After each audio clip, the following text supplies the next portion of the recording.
오늘 말씀은 마태복음 17장 22절부터 27절까지 말씀입니다. 제가 봉독하도록 하겠습니다. 갈릴리에 모일 때에 예수께서 제자들에게 이르시되 인자가 장차 사람들의 손에 넘겨져 죽임을 당하고 제3일에 살아나리라 하시니 제자들이 매우 근심하더라. 가버나움에 이르니 반세기를 받는 자들이 베드로에게 나와 이르되 너희 선생은 반세기를 내지 아니하느냐? 이르되 내신다 하고 집에 들어가니 예수께서 먼저 이르시되 시몬아 내 생각은 어떠하냐? 세상 임금들이 누구에게 관세와 국세를 받느냐? 자기 아들에게냐 타인에게냐? 베드로가 이르되 타인에게니이다. 예수께서 이르시되 그렇다면 아들들은 세를 면하리라. 그러나 우리가 그들이 실족하지 않게 하기 위하여 내가 바다에 가서 낚시를 던져 먼저 오르는 고기를 가져 입을 열면 돈 한 세겔을 얻을 것이니 가져다가 나와 너를 위하여 주라 하시니라. 아멘. 예수님께서 제자들과 함께 3명의 제자들과 함께 변화산에 오르셨다가 내려오셔서 나머지 제자들 있는 곳으로 가니까 무리들이 모여 있고 거기에서 서기관과 나머지 제자들이 변론하고 있는 모습을 보셨습니다. 그 변론의 이유는 뭐냐면 한 사람이 자기 아들이 귀신 들려가지고 간질병에 들려있는 것을 고쳐달라고 예수님께 찾아왔으나 예수님께서는 그곳에 계시지 아니하였던 것이고 그래서 제자들에게 고쳐달라고 해서 제자들이 고쳐주려고 했던 것입니다. 제자들은 이미 이전에 전도를 통해서 또 복음 전파를 통해서 귀신 들린 자도 쫓아내고 병도 고쳤기 때문에 충분히 할 수 있다라고 생각하며 이제 고치려고 했는데 이전처럼 쉽게 고쳐지지 않았던 것입니다. 그러자 이러한 일들이 종교 지도자, 예수님을 핍박하고 비난하던 종교 지도자들, 또 서기관들에게 변론의 거리를 주었던 것이고 그들이 예수님의 제자들도 고치지 못한다면 예수님도 이러한 일들은 고치지 못하는 것이 아니냐. 우리에게 그동안 눈속임으로 보여줬던 거 아니냐. 이것이 그것을 증명하는 것이 아니냐. 이제 예수를 따르는 무리들 너희들도 다 집으로 돌아가고 그냥 이때까지 해왔던 것처럼 유대 종교 지도자들에게 말씀을 배우고 그대로 살아가는 것이 하나님의 뜻이다 라고 하며 계속적으로 비난의 화살들을 제자들에게 쏘았던 것이고 그런 비난의 제자들은 아니다 라고 반발하면서 서로 이제 변론을 하였던 것입니다.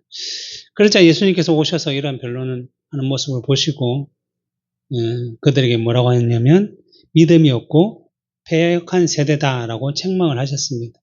이것은 단지 그냥 제자들, 그 병을 고치지 못하는 제자들이나 그 주위에 있던 무리들 아니면 종교 지도자들에게 말한 것이 아니라 그 세대가 패역하고 음란하고 악한 세대임을 예수님은 계속적으로 말씀해 주셨던 것입니다. 그런데 그러한 세대뿐만 아니라 이전에 구약의 세대도 마찬가지고 또 왕정 시대 또 그 위에 예수님 세대 또 이후에 로마 가톨릭이 주를 이뤘던 중세 시대 오늘날까지 여전히 이 땅은 음란하고 패역한 시대입니다. 왜냐하면 믿음이 없기 때문이죠. 만약에 믿음이 있었다면 우리들의 삶은 우리가 주인이 아닌 하나님을 주인으로 하나님의 뜻을 따른 삶을 살아갔을 것인데 그렇지 못하였기 때문에 그 세대를 향해서 예수님은 믿음이 없고 패역한 세대라고 말씀하셨습니다. 그러나 그 믿음이 없고 패역한 세대라 할지라도 하나님의 백성들은 여전히 존재했기 때문에 특별히 예수님의 소문을 듣고 하나님이 주신 그 믿음에 의지해서 예수님께 가면 내 아들이 낫겠다라는 정말 미약한 믿음을 가지고 왔던 그 아버지가 제자들의 고치지 못함으로 인해서 그 마음이 흔들렸고 그래서 예수님께 그렇다면 예수님께서 무엇인가 할 수 있으면 내 아들을 고쳐주십시오라고 정말 나약한 소리를 했던 것이고 이에 대해서 예수님께서는 할 수 있거든이 무슨 말이냐 믿는 자에게는 능히 하지 못할 일이 없다라고 하심으로써 그 흔들렸던 그 아버지의 믿음을 붙잡아 주셨고 고쳐주셨고 그러기에 그 아버지가 곧바로 예수님의 말씀으로 깨달음을 얻어서 내가 믿나이다. 내 아들을 고쳐달라는 게 아니라 내가 믿나이다. 나의 믿음 없음을 고쳐주십시오. 믿음이 있으면 곧 아이가 고침을 받을 수 있다는 사실을 깨닫고 자신의 믿음에 대해서 다시 한 번 더 예수님 앞에 바르게 내어놓았던 것입니다. 그리고 나서 아이가 고침을 받았고 제자들이 예수님을 찾아와서 예수님, 이전에는 우리가 사람들의 질병도 고치고 귀신들을 쫓아냈는데 왜 이번에는 하지 못했습니까? 라고 묻자 예수님께서 이러한 일들은 믿음이 없이는, 기도가 없이는, 금식이 없이는 나갈 수 없다. 너의 믿음이 약해서, 작아서 이러한 일들이 발생했다라고 말씀하고 있습니다. 그 말은 뭐냐면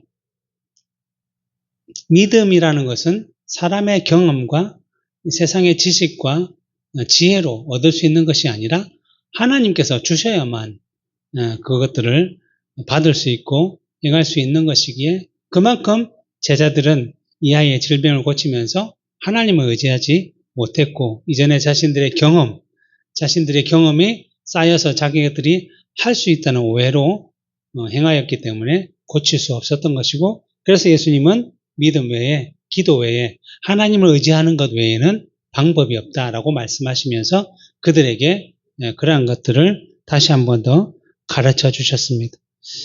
그래서 어느 세대를 살아가는지 세상은 언제나 믿음이 없고 패역한 모습을 보이겠지만 그 중에 우리 성도들, 믿음을 가진 하나님의 백성들은 언제나 그러한 세상과 생각과 가치관을 가지지 말고 언제나 하나님이 주신 믿음에 의지해서 기도하며 하나님을 의지하며 살아가야 한다는 것이고 하나님께 기도하고 하나님을 의지하며 살아간다면 예수님께서 뭐라고 말씀하셨죠? 너희가 믿음이 겨자씨만큼만 있다 하더라도 이 산을 들어 저리로 가라 하면 가게 될 것이다 라고 말씀하시므로 믿음이 있는 자들에게 행하시는 하나님의 놀라운 역사를 보게 된다라고 말씀하고 있는 것입니다. 그렇다면 지금 우리가 그것을 보지 못한다면 그만큼 우리의 믿음이 작고 연약한 것이고 하나님을 의지하지 않는 것임을 기억하며 끝까지 우리는 말씀과 기도로 믿음이 자라가며 하나님을 의지하는 그러한 삶을 살고자 해야 한다라고 말씀하신 것입니다. 그리고 그 후에 오늘 본문 22절부터 23절에 보면 갈릴리에 모일 때에 예수께서 제자들에게 이르시되 인자가 장차 사람들의 손에 넘겨져 죽임을 당하고 제3일에 살아나리라 하시니 제자들이 매우 근심하더라 라고 말씀하고 있습니다. 제자들이 근심한 이유가 무엇이었는가 하면 예수님이 죽는다는 것에 마음이 빼앗겨서 그것에 무게를 더 두었기 때문입니다. 왜냐하면 사람이 죽었다가 살아난다는 것은 상식적으로 이해를 할 수 없는 것이니 그것은 제껴두고 그냥 예수님이 죽는다니까 매우 근심했다는 거죠.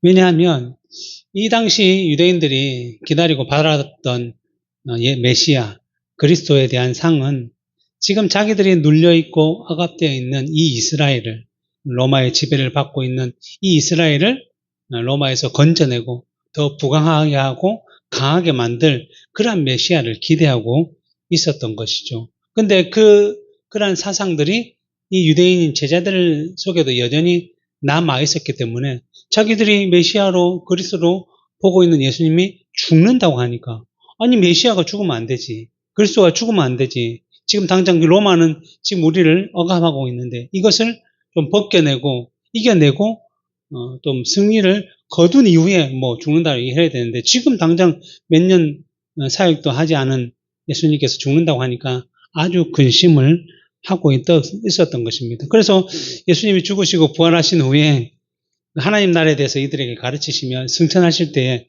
여전히 제자들은 뭐라고 하냐면 사도행전 1장 6절에 보면 그들이 모였을 때에 예수께 여쭈어 이르되 주께서 이스라엘 나라를 회복하심이 이때입니까? 라고 여전히 깨닫지 못하고 있음을 보여주고 있습니다.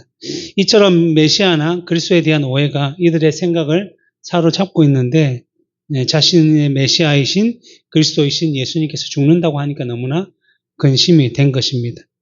그리고 그 근심은 예수님에 대한 근심도 있을 뿐만 아니라 그 따르던 자기들에 대한 근심도 있죠. 왜냐하면 유대인들로부터 종교 지도자들로부터 핍박을 받았는데 그것을 막아주던 예수님이 죽고 사라지면 자기들도 붙잡히거나 죽게 될까봐 여러 가지 복잡한 근심이 있었던 것입니다. 그런데 이러한 근심을 가지고 있을 것 같은 제자들에게 예수님께서는 그들의 신앙 고백 이후에 마태복음 16장의 베드로의 신앙 고백, 사도들의 신앙 고백 이후에 계속해서 이 죽으시고 부활하실 순환에 대한 얘기를 말씀해 주셨습니다. 마가복음 9장 30절 34절 보면 동일한 내용을 이렇게 표현하고 있어요.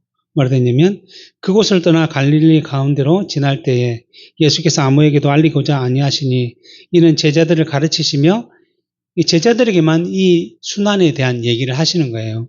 또 인자가 사람들의 손에 넘겨져 죽임을 당하고 죽은 지 3일 만에 살아나는 것을 말씀하셨기 때문이더라. 그러나 제자들은 이 말씀을 깨닫지도 못하고 묻기도 두려워하더라. 이 진정한 의미를 깨닫지도 못하고 단지 그냥 죽는다라는 생각에 두려워하며 근심하며 예수님이 왜 죽습니까? 라는 말도 못하고 묻기도 두려운 거죠. 네. 이렇게 된 이유는 앞에서도 여전히 동일하고 얘기했지만 그들의 믿음이 연약해서 아주 약하기 때문에 영적으로 이 의미를 깨달을 수 있는 아직 수준이 안 되었기 때문에 좀 더 세상적이고 또 그 생각들이 많이 세상적인 생각이 포함되었기 때문에 깨달음이 없었고 세상적인 근심과 두려움이 더 많았다라고 볼 수 있습니다. 그리고 누가복음 9장에도 동일한 내용을 말하는데 좀 더 다르게 얘기하고 있어요. 44절 45절에 보면 이 말을 너희 귀에 담아두라. 내가 하는 말 순환에 대한 죽으심과 부활하심에 대한 말을 담아두라. 인자가 장차 사람들의 손에 넘겨지리라 하시되 그들이 이 말씀들을 알지 못하니 이는 그들로 깨닫지 못하게 숨긴 바 되었습니다. 그들은 이 말씀을 묻기도 두려워하더라. 이 제자들에게 숨겨졌다라고 말씀하고 있습니다.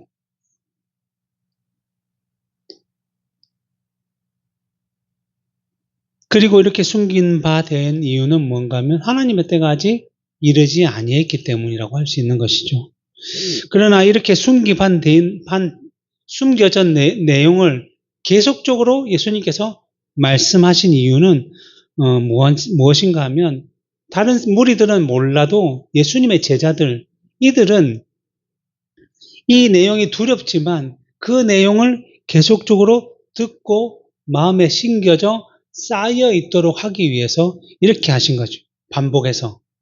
깨닫지는 못하지만 이 말씀이 쌓여 있어서 나중에는 이 말씀이 그 말씀이었구나라고 깨달을 수 있도록 계속해서 말씀하셨다는 것입니다.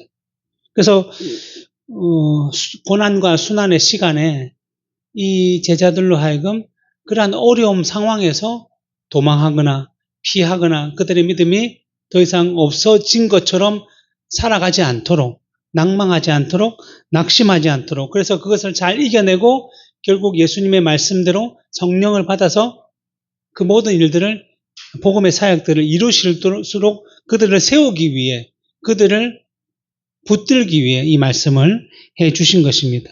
그래서 마태복음 17장 13절에 보면 이런 말씀이 있어요.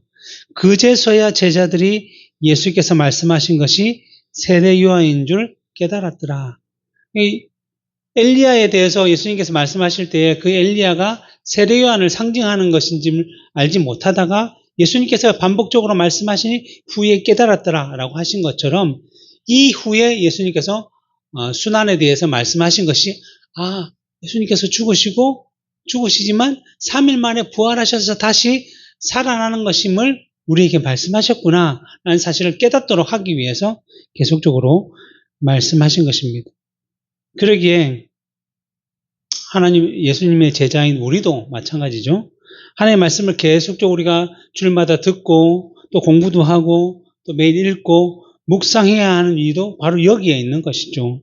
하나님의 말씀이 우리의 삶 가운데, 우리의 인생 가운데, 우리의 10년 가운데 계속 쌓이게 되면 그 말씀이 결국 우리로 하여금 그 때가 되었을 때 하나님의 뜻을 발견할 수 있도록 해 주실 뿐만 아니라 이것이 이런 의미로 이루어졌구나라는 사실을 기억하며 더 하나님에 대한 신뢰와 확신으로 바뀔 수 있기 때문에 우리도 계속적으로 반복해서 이 말씀을 듣고 읽고 깨달아야 할 것입니다. 그래서 요한복음 14장 25절 26절에 이렇게 말씀하십니다. 내가 아직 너희와 함께 있어서 이 말을 너희에게 하였거니와 보혜사 곧 아버지께서 내 이름으로 보내실 성령 그가 너희에게 모든 것을 가르치고 내가 너희에게 말한 모든 것을 생각나게 하시리라. 예수님께서 하신 말씀, 하나님의 말씀을 우리가 계속 쌓고 있으면 성령께서 그것을 깨닫게 하셔서 우리로 하여금 바르게 판단하고 분별하고 생활할 수 있도록 도우신다라고 말씀하는 것입니다. 자, 이러한 말씀 이후에 이제 오늘 본문 24절에 보면 갈릴리에서 가버나움으로 가셨는데 가버나움에 이르시니 반세겔 받는 자들이 베드로에게 나와 이르되 너희 선생은 반세겔을 내지 아니하느냐라고 말했다는 거죠. 여기서 반세겔은 이스라엘의 화폐의 단위인데 반세겔은 성전을 위하여 내는 세금을 의미하는 것입니다. 그렇다면 왜 성전지세 반세겔을 내야 하는가? 출애굽기 30장에 보면 12절부터 16절에 내가 이스라엘 자손의 수효를 조사할 때에 인구 조사를 할 때에 조사받은 각 사람들은 그들을 계수할 때 계수한다는 것은 숫자를 센다는 건데 그 숫자를 셀 때 누구를 세느냐면 20세에서 60세만 그것도 남자만 센다는 거죠. 그들이 모여서 회의를 하고 모든 결정을 하는 그것이 20세에서 60세인데 그들을 계수할 때에 자기의 생명의 속전을 여호와께 드릴지니 이게 생명에 대한 목숨 값이라고 할 수 있거든요. 생명에 대한 목숨을 값을 드릴지니 이는 그것을 계수할 때에 그들 중에 질병이 없게 하려 함이다. 질병이 없다는 말은 그 당시에 질병은 하나님의 진노, 징계와 관련되어 있기 때문에 하나님께서 함께 하신다는 것을 기억하도록 하기 위해서 속전을 내게 했는데 그 다음 보면 무릇 계수 중에 들은 자마다 성소의 세겔로 반세겔을 낼지니 반세겔을 내야 한다는 거예요. 한 세겔은 20게라라. 그 반세겔을 여호와께 드릴지며 계수 중에 들어온 자 곧 20살 이상 된 자가 여호와께 드리라. 앞에서 얘기했듯이 20살부터 60세까지 너희의 생명을 대속하기 위하여 여호와께 드릴 때에 이게 그 이스라엘 백성들의 생명을 대속하여서 드리는 세겔인데 부자라고 반세겔에서 더 내지 말고 가난한 자라고 해서 덜 내지 말지며 그 말은 뭐예요? 생명은 누구나 똑같다는 거예요. 부자든 가난한 자든 생명은 똑같아요. 그 생명이 없어지면 사라지는 거예요. 그러니까 그 생명은 하나님께서 주셨기 때문에 부자든 가난한 자든 반드시 그 생명에 대한 값을 성전세로 내라는 것입니다. 그러면서 그 뒤에 너는 이스라엘 자손에게서 속전을 취하여 회막 봉사에 쓰라. 이것이 여호와 앞에서 이스라엘 자손의 기념이 되어서 너희의 생명을 대속하리라. 이 생명을 구원할 것이다 라고 말씀하는 것입니다. 여기서 우리가 두 가지 내용을 살펴볼 수 있는데 첫 번째 반세겔을 내야 되는 이유는 생명의 속전이기 때문이라는 것입니다. 이 속전의 의미는 앞에서 얘기했듯이 몸값, 생명값이라는 뜻이에요. 왜냐하면 출애굽 때에 10가지 재앙을 애굽에 내릴 때 마지막 재앙이 장자의 죽음이라는 재앙이었어요. 그래서 그 당시 애굽에 있는 모든 사람이나 가축, 짐승의 모든 첫째 되는 것은 하나님께서 다 치셔서 죽임을 당했습니다. 그런데 이스라엘 백성들만 죽임을 당하지 않는데 왜냐하면 하나님께서 어린 양을 잡아서 그 문설주 일방에 피를 바르면 죽음의 사자가 지나가면서 그 피를 보고 넘어가서 그들이 구원을 받았다는 거예요. 그래서 그날을 기념해서 유월절이라고 표현하는데 유월절이 넘어갔다라는 의미라고 볼 수 있거든요. 그러니까 이스라엘 백성들은 장자가 죽지 않게 되었던 거죠. 그런데 그 당시 이스라엘의 장자라는 것은 장자의 의미는 단지 그냥 첫째 아들, 맏아들의 의미가 아니라 그 후손의 전부를 대표하는 거예요. 이 장자가 없으면 그 집안이 끊어진다라는 의미로 볼 수 있는 거죠. 그렇기 때문에 이 장자라는 것은 그 집안을 살렸다라는 상징적인 의미라고 볼 수 있습니다. 그래서 출애굽기 4장 22절에 보면 너는 바로에게 이르기를 여호와의 말씀에 이스라엘은 내 장자다. 이스라엘 전체를 장자라고 표현하고 있어요. 그리고 시편 105편 36절에 보면 또 여호와께서 그들의 기력의 시작인 그 땅의 모든 장자를 치셨도다. 애굽의 기력의 시작이 그 각 집안의 장자인데 하나님께서 그걸 치심으로 그들을 패하게 만들었다라는 의미죠. 그래서 야곱도 르우벤에게서 이 르우벤은 내 장자요 내 기력의 시작이다라고 했던 것처럼 이처럼 장자라는 것은 그 집안의 대표라고 볼 수 있는데 그 대표를 하나님께서 살렸기 때문에 그 목숨값으로 무엇을 내는 거예요? 반세겔을 성전세로 내게 된 것입니다. 그리고 하나님께서는 그 반세겔을 낸 것을 가지고 무엇을 하게 하셨냐면 두 번째로 성전을 유지하고 보수할 수 있도록 사용하는 성전은 무엇입니까? 이스라엘 백성들이 죄를 지었던 아니면 하나님을 찾고자 할 때 나와서 제사를 지내는 곳이에요. 그 제사를 지내는 곳이 제대로 유지되고 보수되고 제물도 있고 제단도 있고 모든 것이 다 준비되어 있으면 언제나 와서 하나님을 찾아도 그 일들을 할 수 있는데 만약에 그것이 부서져 있고 제대로 준비가 되어 있지 않으면 그들이 하나님을 찾을 때 하나님을 바로 찾을 수가 없기 때문에 그들의 목숨값 속전을 받아서 성전을 유지함으로 말미암아 그들로 하여금 생명이신 하나님을 찾을 수 있도록 하기 위해서 반세겔을 내게 했는데 그 구약의 반세겔이 계속 예수님 때까지 유지되었던 거죠. 성전에. 왜냐하면 구약 시대는 늘 상징적으로 보여주는 것이기 때문에 성전이라는 것 자체가 원래는 우리에게는 예수 그리스도를 상징하는 것인데 예수 그리스도께서 오셔서 구속을 성취하시기 이전에는 늘 외적인 것을 통해서 내적인 것을 보게 했기 때문에 성전세는 아직 존재했던 것이죠. 그래서 예수님께서도 지금까지 성전세를 내고 계셨어요. 그래서 야, 니네 선생님이신 예수님이 성전세를 내느냐? 그러니까 바로 뭐라고 했습니까? 25절에 베드로가 내신다. 왜 이렇게 확신할 수 있습니까? 한 2년, 3년 동안 따라다니 보니까 매년 내는 걸 봤거든요. 그러니까 확신을 가지고 내신다라고 들어갔습니다. 그러자 예수님께서 이제 이 사실을 이제 설명하시기 위해서 25절에 보면 예수께서 먼저 이르시되 시몬아 내 생각은 어떠하냐? 세상 임금들이 누구에게 관세와 국세를 받느냐? 자기 아들에게냐 타인에게냐? 베드로가 이르되 타인에게니이다. 예수께서 이르시되 그렇다면 아들들은 세를 면하리라 라고 말씀하셨어요. 이 말씀은 뭐냐면 오늘날은 대통령의 아들이라고 할지라도 세금을 다 내야 되는 건 마찬가지잖아요. 근데 그 당시 예수님 당시나 옛날 시대는 다 왕들이 나라를 다스리기 때문에 왕의 아들들은 세금을 내지 않죠. 오히려 세금을 받아들이는 입장에 있으니까 왕들은 누구한테 세금을 받느냐? 그 타인에게 받는 거죠. 다른 사람들에게 받지, 국민들에게 받지, 아들들에게는 받지 않는다라는 거거든요. 근데 그래서 여기 마지막에 보면 그렇다면 아들들은 세를 면하리라라는 이 아들들은 왕의 아들들이 아니라 하나님의 아들들을 얘기하는 거예요. 그러니까 성전세를 하나님의 아들들은 이제 낼 필요가 없다. 그 날이 오게 될 것이다. 왜요?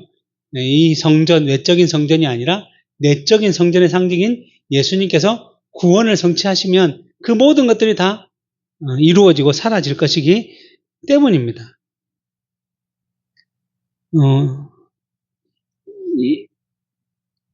우리로 하여금 하나님의 아들들이라고 부르는 이유는 무엇인가 하면 예수님은 원래 하나님의 아들, 독생자라고 부르고 있죠. 위격을 따라서 성부 하나님, 성자 하나님, 성령 하나님 그 가운데 예수님은 성자 하나님이셨던 분이기 때문에 본질상 하나님과 같은 분이시기 때문에 본질이 같은 분이죠. 하나님과고. 그렇지만 우리는 하나님과 본질이 같은 존재는 아니었어요. 왜냐하면 우리는 하나님으로부터 지음을 받았던 창조물, 피조물이었어요. 물론 우리가 하나님의 형상으로 지음을 받고 그 하나님의 놀라운 명령을 따라 이 땅을 다스리며 경작하며 이 땅을 지배할 수 있는 능력은 받았지만 그렇다고 해서 하나님과 우리가 동일한 본질은 아니었던 거죠. 그런데 그러한 존재였기 때문에 우리는 하나님 말씀에 온전히 순종하며 그 일들을 이루어 갔어야 하는데 우리는 그렇지 못했다는 거죠. 어떤 거죠? 하나님과 맺은 언약을 깨트려서 죄를 지었다는 거죠. 정말 티끌인 흙인 우리를 하나님께서 이 땅을 다스릴 수 있는 권세와 능력을 주셨는데 그것을 감사하며 순종하기보다는 오히려 하나님과 같이 선악을 아는 일에 되고자 하는 마음, 또 그것을 부추긴 사단의 속임에 넘어가서 선악과를 먹게 되었고 그로 말미암아 죄를 짓게 되었습니다. 그 죄에 대한 대가가 뭐죠? 이제 이 세상에 태어나는 사람들은 때가 되면 반드시 죄로 인해서 죽는 것. 그리고 두 번째는 영적인 죽음. 하나님을 떠나게 되죠. 하나님을 떠난 자들은 영원히 이제 뭐 사라지거나 이런 것은 없기 때문에 그 영혼에 대한 형벌을 받는데 죽은 이후에 그 영혼이 지옥에 가서 영원히 저주와 심판과 형벌로 고통을 받게 되는 이 두 가지의 죽음을 맞이할 수밖에 없었던 것입니다. 그런데 그러한 가운데 하나님께서 특별히 창세전에 자기의 백성으로 삼으신 자들이 이러한 형벌을 받지 않도록 하기 위해서 하나님은 그들을 구원하시기로 작정하셨습니다. 어떻게 해요? 자기 아들인 예수, 성자 하나님을 세상에 보내서 사람의 몸을 입고 이 세상에 보내서 십자가에서 모든 저주를 다 받아서 자기 백성들이 받아야 할 저주를 다 받아 감당하여 죽으심으로 말미암아 자기 백성들이 저주를 다 없앴고 그 죄를 사했고 그리고 그 죽음 저주 가운데서 다시 살아나심으로 자기 백성들에게 영원한 생명을 주셨던 것입니다.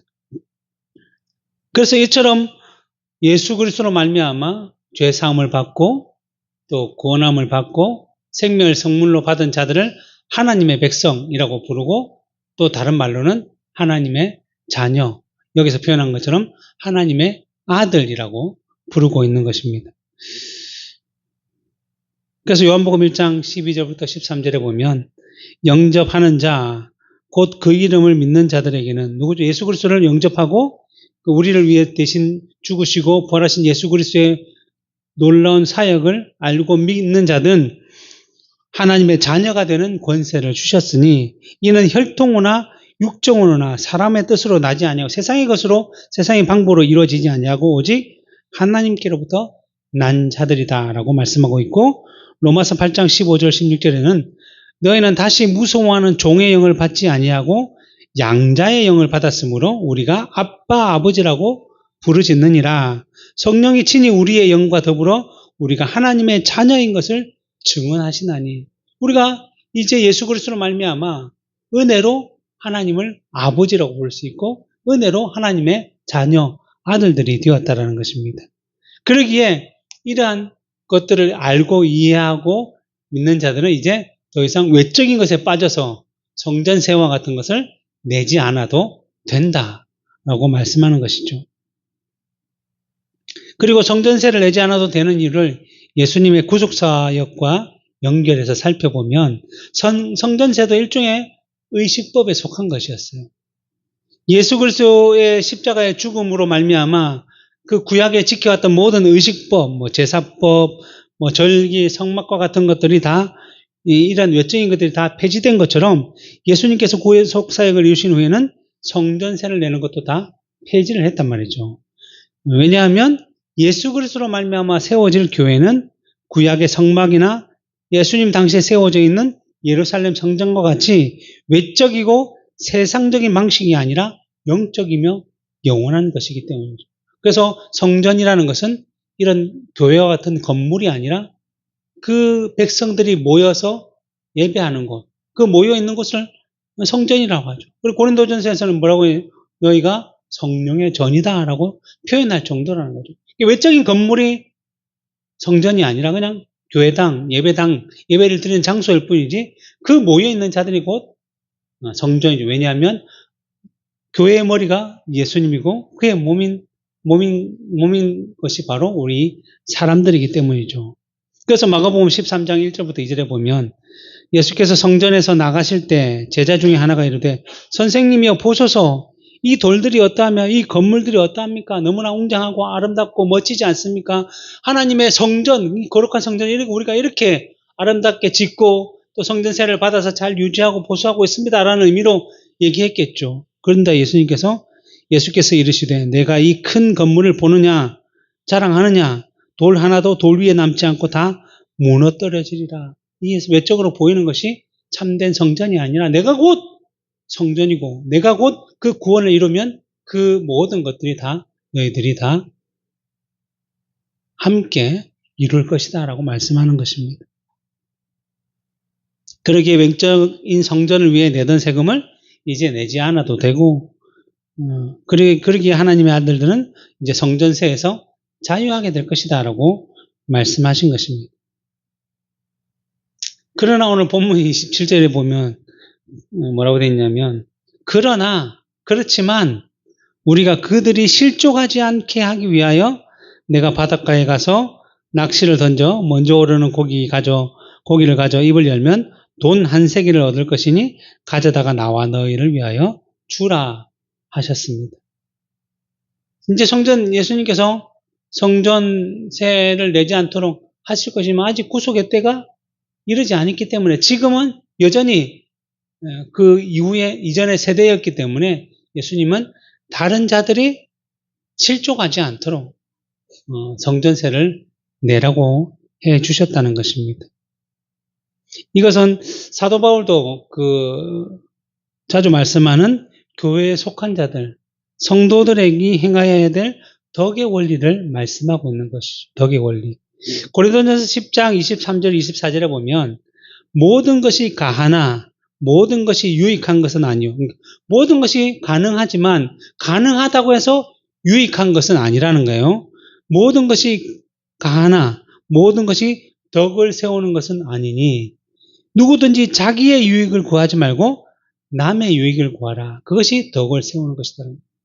우리 믿는 자들의 입장은 언제나 누구를 바라보냐면 나가 아닌 다른 사람을 바라보며 살아가야 한다는 거예요. 내가 자유한데 내가 믿음 안에서 자유한데 내 마음대로 산다고 무슨 다른 사람들의 해가 되겠어? 근데 해가 된다라는 거예요. 이 이야기를 하면서 예를 든 게 뭐냐면 바로 고린도전서에서 문제가 되는 게 뭐냐면 우상에게 바쳐진 재물을 먹는 문제가 있었던 거예요. 그 당시 왜냐하면 고린도 지역은 우상에 대한 숭배가 많았던 것이고 그 해상 무역을 하는 가운데 많은 부를 얻게 됐는데 이 모든 것들이 다 우상들이 주었다라고 생각하는 거예요. 그러니까 배를 출항하기 전에 늘 우상에게 제단을 쌓고 제물을 바치고 출항하고 그리고 그런 일들이 비일비재 많다 보니까 그 우상인 제물들이 다 소비되지 못하고 어디로 나왔냐면 시장으로 나왔다는 거예요. 그래서 시장에 파는 것들은 거의 대부분이 우상에게 바쳐진, 먼저 드려진 제물이었던 것이죠. 그래서 25절부터 29절에 사도 바울이 뭐라고 얘기했냐면 그들에게 성도들에게 한 말이에요. 무릇 시장에서 파는 것은 양심을 위하여 묻지 말고 먹으라. 이거 우상의 제물인가요? 이거 어느 우상에게 바쳐진 것인가요? 우상에 혹시 안 바쳐진 제물 고기는 없나요? 이렇게 묻지 말고 그냥 파는 거는 그냥 사 먹으라는 거예요. 왜냐하면 이는 땅과 거기에 충만한 것이라 그것이 주의 것임이라. 이 모든 것은 다 하나님의 것이죠. 실제로 우상은 존재하지가 않아요. 사람들이 그냥 만들고 거기에 대한 신념을 가지고 있어서 우상일 뿐이지 실제로 우상은 존재하지 않기 때문에 우리가 자유하다면 그냥 파는 그대로 그냥 먹으면 된다는 거예요. 이 자유함의 문제 첫 번째인데 그런데 문제는 뭐냐면 다음 절에 불신자 중 누가 너희를 청할 때에 너희가 가고자 하거든 너희 앞에 차려놓은 것은 무엇이든지 양심을 위하여 묻지 말고 먹으라. 그러니까 시장에서 묻지 말고 사는 것처럼 그들이 정해서 그냥 고기를 내놓으면 그냥 먹으라는 거예요. 아무 말 없으면. 왜냐면 우린 자유하니까. 그것이 우상이 없는 것이면 우리가 아니까 자유 없는데 중요한 것은 뭐냐면 만약에 누가 너희에게 이것은 우상에 바쳐진 제물이라 라고 말하거든 알게 한 그 사람과 그 양심을 위하여 먹지 말라. 나는 자유해서 먹을 수 있지만 그 사람을 위해서 먹지. 왜냐하면 이 사람이 생각하기에 만약에 이게 우상의 제물입니다 라고 말한 이유는 뭐냐면 네가 그리스도인임을 나는 알고 그리스도인들은 하나님 외에는 다른 우상을 섬기지 않는 것을 내가 아는데 만약 너가 이것을 먹는다면 그에 대한 이 사람의 마음에 이상함들을 감지하고 그에 대한 판단을 잘못할 수도 있다는 거예요. 실족하기도 하고 쟤 그리스도인이라고 하더만 그냥 우상의 제물도 마음대로 먹대. 근데 무슨 우상을 숭배하지 못하게 이렇게 비난할 수도 있다는 거예요. 마찬가지로 우리가 이 땅을 살아가면서 우리가 그리스도인임을 분명히 밝히고 살아가야 할 이유가 바로 여기에 있는 거예요. 내가 그리스도인임을 안 밝히면서 마음대로 살아가면 다른 사람들이 모르겠죠. 마음대로 살아가는. 근데 내가 그리스도인임을 밝힌다면 그 사람들 중에 누가 너 그리스도인이라고 하면서 우리가 하지 못할 술을 먹어? 아니면 거짓말을 해? 사기를 쳐? 아니 너 주일인데 우리가 같이 놀러 가도 돼? 이런 말을 들었을 때 우리가 찔릴 수 있도록 또 그 사람들이 시험 들지 않도록 하기 위해서 우리가 그리스도인임을 밝히면서 살아가고 그것 때에 그 다른 사람의 양심을 위해서 우리가 그것을 유지한다면 그것은 성도들이 바르게 살아가야 할 자세라. 이 덕의 원리라라고 말씀하는 것입니다. 그래서 사도 바울의 마지막에 뭐라면 내가 말한 양심은 그렇기 때문에 너희 것이 아니요 남의 것이니 어찌하여 내 자유가 남의 양심으로 말미암아 판단을 받느냐. 판단을 받지 않도록 늘 조심하라. 덕의 원리를 따라 살아가라라고 말씀하는 것입니다. 우리에게는 믿음으로 마음대로 자유롭게 행할 자유가 있지만 그 자유가 다른 사람들을 어렵게 하고 힘들게 한다면 시험 들게 한다면 그것은 합당하고 바른 자유가 아니기 때문에 그렇게 행동을 하게 돼서는 안 된다는 것이 바로 사도 바울이 말한 덕의 원리인 것입니다. 그래서 사도 바울은 32절 33절에 뭐라고 하냐면 유대인에게나 헬라인에게나 하나님의 교회에게나 거치는 자가 되지 말고 나와 같이 모든 일에 모든 사람을 기쁘게 하여 자신의 유익을 구하지 아니하고 많은 사람들의 유익을 구하여 그들로 구원을 받게 하라. 우리의 그러한 선한 열매, 믿음의 열매를 통해서 구원을 받을 수 있도록 해야 하는 것이 바로 성도들의 합당한 자세다라고 말씀하고 있는 것입니다.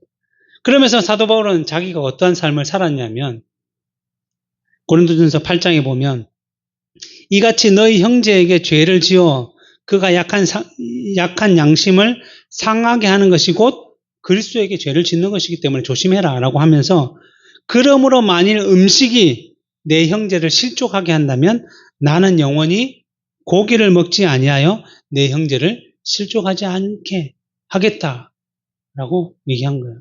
고기 때문에 내 형제가 실족한다면 나는 고기를 먹지 않는 자유를 선택하겠다. 이것이 믿는 자가 행할 덕의 원리라고 말씀하는 것입니다.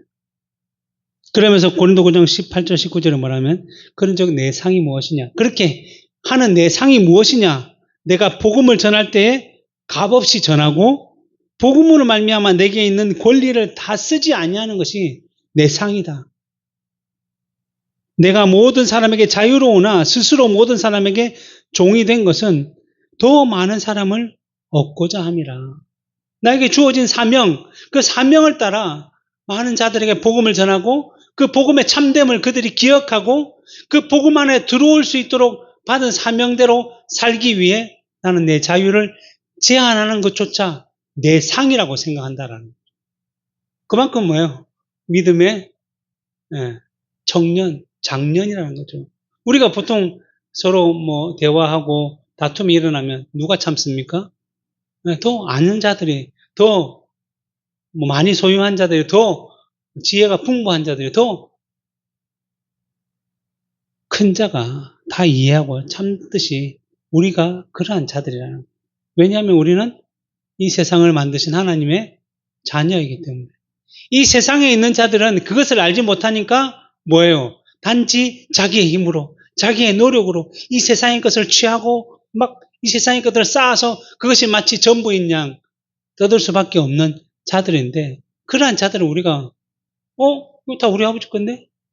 이게 다 하나님 건데? 우리는 이러한 마음으로 그들을 이해하고 그들을 돕고 그들의 양심을 위해서 우리의 자유를 제한함으로 말미암아 우리가 더 큰 은혜를 받고 있는 자들임을 열매로 나타내라. 그리고 그 열매로 그 가운데 하나님께서 택하신 백성들이 쟤는 뭔가 다르다. 제가 믿는 하나님은 뭐가 다르다는 사실을 기억하고 깨닫고 하나님께로 나오는 그런 일들이 있는다라고 말씀하는 것이죠. 그래서 궁극적으로 사도 바울은 고린도전서 10장 31절에 그런즉 먹든지 마시든지 무엇을 하든지 다 하나님의 영광을 위해서 해라. 내가 지금 먹고 싶은 것이 있고 내 눈앞에 그 모든 것이 있다 할지라도 하나님의 영광을 위배하는 것이면, 하나님의 영광을 떨어뜨리는 것이면 내가 그것을 마시지 않고 참고 견딜 수 있는 그러한 자리에까지 나아가라는 거죠. 오히려 내 것이 손해를 당하고 내 것을 더 내어주는 그러한 일들이 발생한다 할지라도 그것이 하나님의 뜻이라고 한다면, 그게 하나님의 말씀대로 사는 것임을 우리 양심이, 우리의 믿음이 판단했다고 한다면 그대로 살아가는 것이 하나님의 영광을 위한 삶이라는 거죠. 단지 우리 성도들 간의 문제뿐만 아니라 하나님의 백성과 세상 사람들과의 관계에서도 이러한 것들이 존재한다라고 말씀하는 것입니다. 말씀을 맺도록 하겠습니다. 하나님의 백성들, 곧 우리들은 그동안 외적으로 상징과 그림자와 같은 율법에 매여 있다가 예수 그리스도의 구원의 성취로 인해서 이제 자유하게 되었죠. 성전에 묶여 있을 필요도 없고 언제나 우리는 하나님을 찾을 수 있고 제사장을 찾아갈 필요도 없이 내가 하나님께 나아가 기도하고 말씀으로 은혜를 받으면 그건 그렇게 되었다는 거죠. 그러나 그러한 자유가 우리 마음대로 살아가도 된다는 자유가 아니라 우리를 구원하신 예수 그리스도 안에서 누리는 완전한 자유, 완전한 기쁨과 복됨을 말하는 것입니다. 그러한 자유는 세상에서 말하는 자유와는 차원이 다른 자유죠. 세상은 내 마음대로 살아도 되지. 내 마음대로 내가 살아가는데. 그렇지만 우리의 자유는 그 내 마음대로가 그리스도 안에서 주의 뜻대로 하는 자유인 거. 그것이 죄도 짓지 않고 영원히 이루어갈 진정한 자유라고 말씀하는 것입니다.